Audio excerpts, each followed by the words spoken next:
Let's talk about David Brooks, who I don't know if it's even worth sort of mentioning how insane this guy has become. It's always worth mentioning. But I guess it is.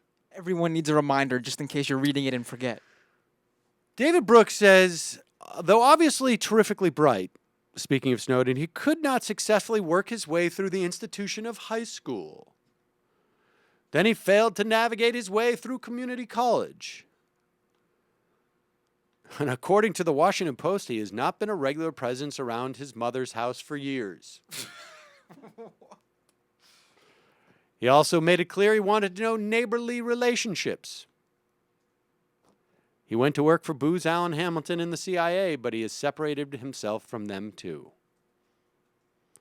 His believes he appears to be a product of one of the more unfortunate trends of the age, the atomization of society, the loosening of social bonds, the apparently growing share of young men in their 20s who are living technological existences in the fuzzy land between their childhood institutions and adult family commitments.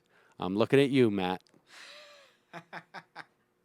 If you live a life unshaped by the mediating institutions of civil society, perhaps it makes sense to see the world in a certain way. Life is not embedded in a series of gently gradated authoritative structures, family, neighborhood, religious group, state, nation, and world. Instead, it's just a solitary, naked individual and the gigantic, menacing state.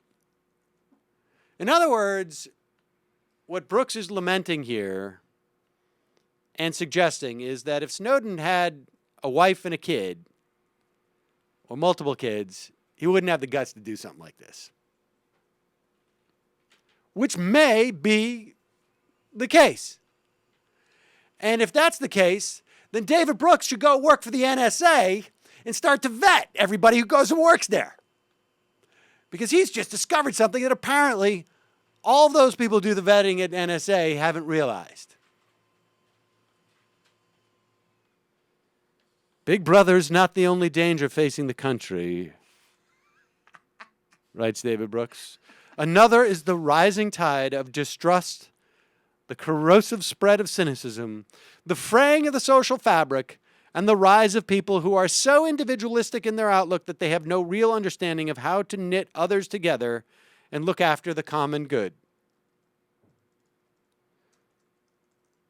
For society to function well, there have to be basic levels of trust and cooperation, a respect for institutions and common procedures.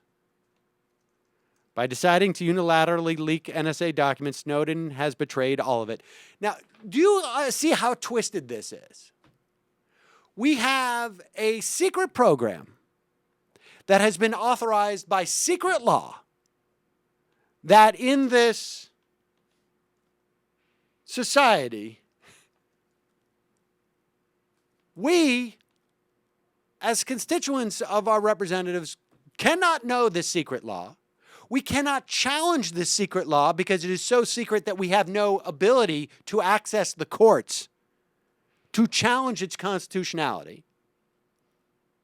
We have Director of National Intelligence bald-faced lying on in multiple ways to our elected representatives.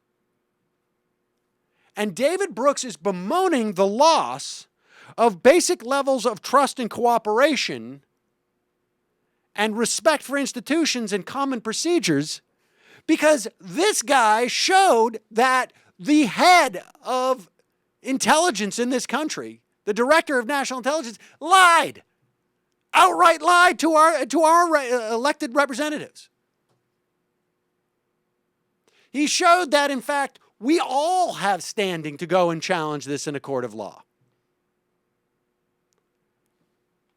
And the problem is simply that that guy, that single 29-year-old guy, and God knows what all of these establishment figures would have written had he waited another 6 months and became 30. Because that guy revealed all of this to us. He betrayed his friends. He betrayed honesty and integrity, the foundation of all cooperative activity. He betrayed his employers. He betrayed the cause of open government. Every time there's a leak like this, the powers that be close the circle of trust a little tighter. They limit debate a little more. How much more could debate have been limited on these programs? You had senators having to sort of try and hint to their staffers, something's really bad here. It's bigger than a bread box. Now, debate could not be any more closed on this than it had been. You had the director of national intelligence lying to a senator blatantly. Not, Senator, can we address this in private session? The questions you're asking me are too sensitive. Not, Senator, that's not a question I feel comfortable answering in open session. Not, Senator, I'll amend my answer to you in the record. None of that. He lied. And the senator knew he lied and couldn't do anything about it. And Snowden betrayed the cause of open government? This is just absurd. If you talk back to that bully, he may hit you harder next time. That's basically what Brooks's argument is. And Friedman's is just a veiled threat. It can get worse, people. It can get worse. It's stunning. I know this is just a small thing, but since Snowden leaked this information, Google and Facebook have both openly called for the government to allow them to be more transparent by letting them publish the requests they receive for personal data. That's right. I mean, if that's not helping out an open government model that we would like to, society. yeah. I mean, then what is? I mean, he did do something. Absolutely, of course. And we also know that the ACLU filed that suit earlier this week, seeking the FISA justifications. We also know that Jeff Merkley has introduced a bill that would force the government to reveal how it interprets the laws underpinning these programs. In other words, no more secret law, no more secret opinions as to what the government can do.